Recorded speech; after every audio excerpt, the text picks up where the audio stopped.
সোণতলীৰ জাউকাটলীয়া ভূমি বিবাদক কেন্দ্ৰ কৰি কুৰুক্ষেত্ৰ সদৃশ পৰিস্থিতি আৰক্ষীৰ তাৎক্ষণিক তৎপৰতাত পৰিস্থিতিৰ নিয়ন্ত্ৰণ কামৰূপ জিলাৰ চমৰীয়া সমষ্টিৰ সোণতলীৰ জাউকাটলীয়া এডোখৰ বিবাদমান ভূমি কেন্দ্ৰ কৰি আজি দুটা ফয়দৰ মাজত এক কুৰুক্ষেত্ৰ সদৃশ পৰিস্থিতিৰ সৃষ্টি হোৱা ঘটনাই অঞ্চলটোত তীব্ৰ চাঞ্চল্যৰ সৃষ্টি হয়।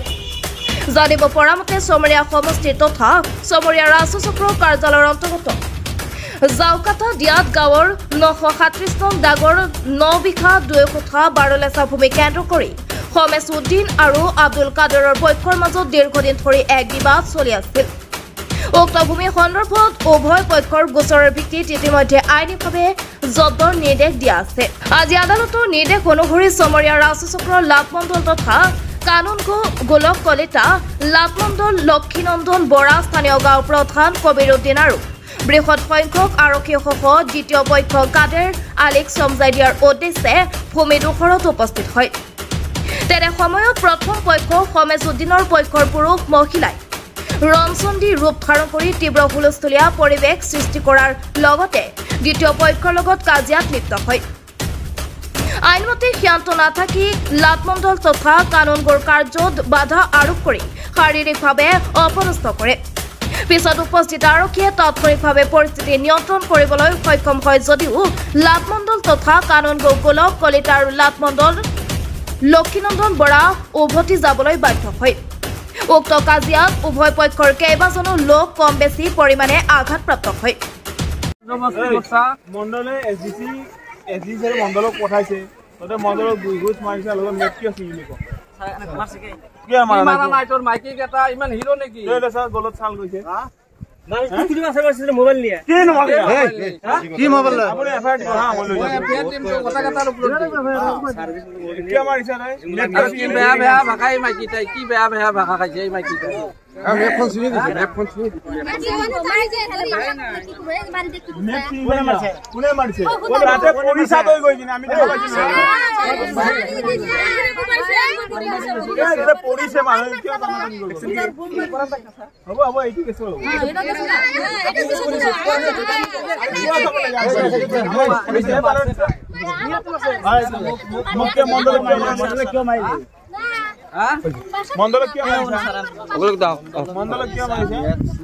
মানে আমার এটা ভূমি বিবাদক কেন্দ্র করে আহিছিলে আমার ভূমি 937 নম্বর দাগর 9 বিঘা 2 কাঠা 12 লেচা জমি সেইটো আমাৰ মাটিখিনি আমি আগৰ পৰাই খাই আছো কিন্তু মাজতে তেওঁলোকে এটা বিবাদ লগাই মাটিটো কেছ লগাই মাটিটো জব্দ হয় জব্দ হোৱাত 2022 চনতো খুলি দিয়ে মাটিটো কোৰ্টৰ পৰা আৰু আমাক হেণ্ডঅভাৰ কৰিবলৈ দিয়ে অৰ্ডাৰ দিয়ে তেওঁলোকে সেইটো অৰ্ডাৰক চ্যালেঞ্জ কৰি হাইকোৰ্টত এটা কেছ দিয়ে পিটিশন দিয়ে আকৌ হাইকোৰ্টে ঠিক সেম অৰ্ডাৰটো আগৰ যেটো সিভিল কোৰ্টৰ অৰ্ডাৰ আৰু আগৰ যেটো কোৰ্টৰ অৰ্ডাৰ আছিলে মেজিষ্ট্ৰেটৰ অৰ্ডাৰ সেইখিনি মিলাই আকৌ এটা অৰ্ডাৰ দিয়ে আমাৰ পজিশনতে মাটিখিনি দিয়ে ঠিক তেনেকৈ আজি মানে কোৰ্টে আৰু এটা অৰ্ডাৰ দিয়ে যে মাটিখিনি এক্সিকিউট কৰি আমাক বুজাই দিব লাগে আৰু আমাক সমজাই দিয়াৰ কাৰণে আমাৰ চমৰীয়া ৰাজস্ব চক্ৰ বিষয়ৰ নিৰ্দেশ মৰ্মে এসকে মহোদয় লাটমণ্ডল মহোদয় আৰু চমৰীয়া আৰক্ষী বিষয়া বক আৰক্ষী বিষয়া তেওঁলোকে আমাৰ ইয়াত উপস্থিত হয় তেওঁলোকে আহি আমাৰ মাটিখিনি সমজাই দিয়ে কিন্তু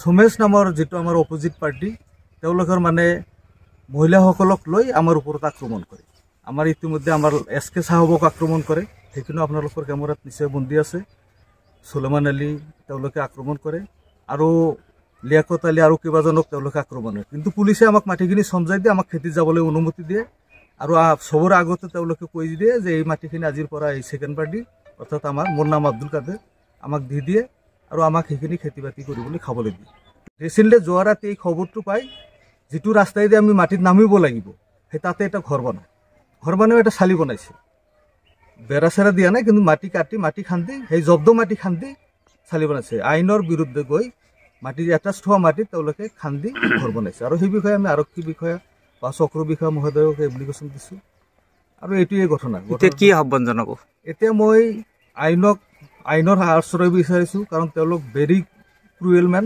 তেওঁলোক বহুতে মানে একেবাৰে বেয়া মানুহ আইন কানুন নামনা মানুহ আৰু কোনোদিনে তেওঁলোকৰ ওপৰত 3টা 4টাকৈ কেছ থাকে চৰতো তেওঁলোকে মাৰপিট কৰি থাকে সদায় মানুহৰ লগত কিন্তু এতিয়া আমি আইনৰ মাজতে আছোঁ, আমি আইনৰ ওচৰতে গৈ আছোঁ। এতিয়া আমি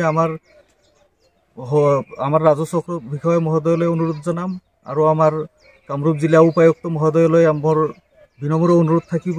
আজিৰ যিটো ঘটনা, যিটো কাৰুকাৰ্য হৈ গ'ল আৰক্ষী বিষয়াসকলৰ সন্মুখতে, SKৰ সন্মুখতে, গতিকে এই বিষয়ৰ ওপৰত যাতে উচিত তদন্ত কৰি উচিত ব্যৱস্থা লয়।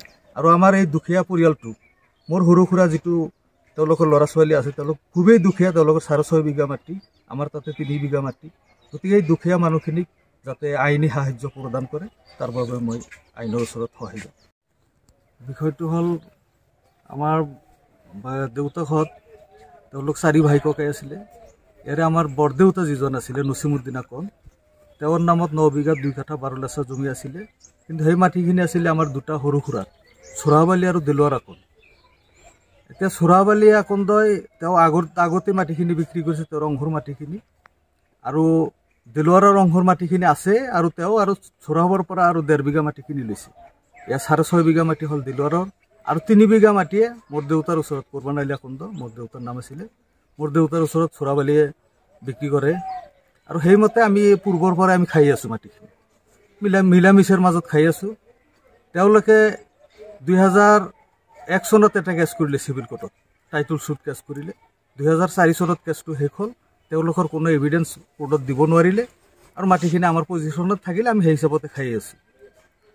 এতিয়া আমি মিলা প্ৰীতি খাই আছোঁ। কিন্তু নছিমুদ্দিন আকন্দৰ ডাঙৰ ল'ৰা হ'ল আপোনাৰ সেই আজগৰ আলী, তেওঁ মানে গৰুৰ চৰত থাকে, গৰুৰ চৰ বুলি কয়, তেওঁ লিখিতভাৱে লুতুৰাত দিয়া, বৰদিয়া নৈৰ পৰা তাতে থাকে, তাতে ভোটাৰ। তেওঁৰ ঘৈণীয়েক হ'ল 3টা, তাৰ ল'ৰা ছোৱালী বহুতকেইটা।